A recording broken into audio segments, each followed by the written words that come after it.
எதிராய் எழுதப்பட்ட கையெழுத்தை குலைத்தாரே. சத்துருவின் கையிலிருந்து நம்மை விடுதலையாக்கினாரே. நமக்கு எதிராய் எழுதப்பட்ட கையெழுத்தை குலைத்தாரே.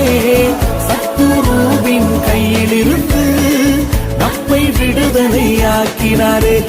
கைத்தட்டி பாடிடுவோம் ராஜாதி ராஜாவே, நன்றி சொல்லி பாடிடுவோம் ராஜாதி ராஜா.